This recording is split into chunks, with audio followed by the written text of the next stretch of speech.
తెలంగాణలో అసెంబ్లీ ఎన్నికల్లో విజయం సాధించి అధికారాన్ని దక్కించుకోవడంతో ఇప్పుడు త్వరలో జరగనున్న లోక్సభ సీట్లపైన తెలంగాణ కాంగ్రెస్ నాయకత్వం గురిపెట్టింది. విజయం కోసం కాంగ్రెస్ వేగంగా అడుగులు వేస్తోంది. ఇప్పటికే పలువురిని కాంగ్రెస్ ఎంపీ అభ్యర్థులుగా ప్రకటించింది అధిష్టానం. ఇక పెండింగ్ లో ఉన్న మరికొన్ని స్థానాలను త్వరలోనే అభ్యర్థులను ఖరారు చేయనున్నట్లు తెలుస్తోంది. ఈ సందర్భంలోనే లోక్సభ ఎన్నికల ముందు వనపర్తి మున్సిపాలిటీలో బీఆర్ఎస్ పార్టీ నుండి కాంగ్రెస్ పార్టీలోకి చేరికలు జరిగాయి.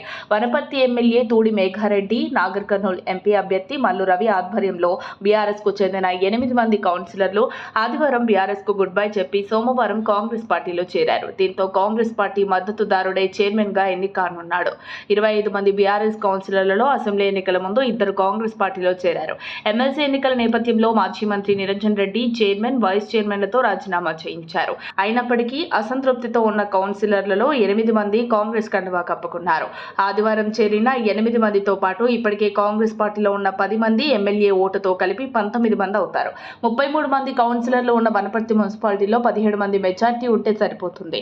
ఈ సందర్భంగా మల్లు రవి మాట్లాడుతూ కాంగ్రెస్ పార్టీ నుంచి నాగర్ కర్నూల్ పార్లమెంట్ అభ్యర్థిగా బరిలో నిలిచానని, తనను వనపర్తి నియోజకవర్గంలోని ప్రజలు అఖండ మెజార్టీతో గెలిపించాలని, నియోజకవర్గ అభివృద్ధికి ఎల్లవేళలా అందరికీ అందుబాటులో ఉంటారని హామీ ఇచ్చారు. మొత్తానికి మాజీ మంత్రి నిరంజన్ రెడ్డికి మల్లు రవి కోలుకోలేని దెబ్బ కొట్టినట్లు గాంధీ భవన్ వర్గాల టాక్.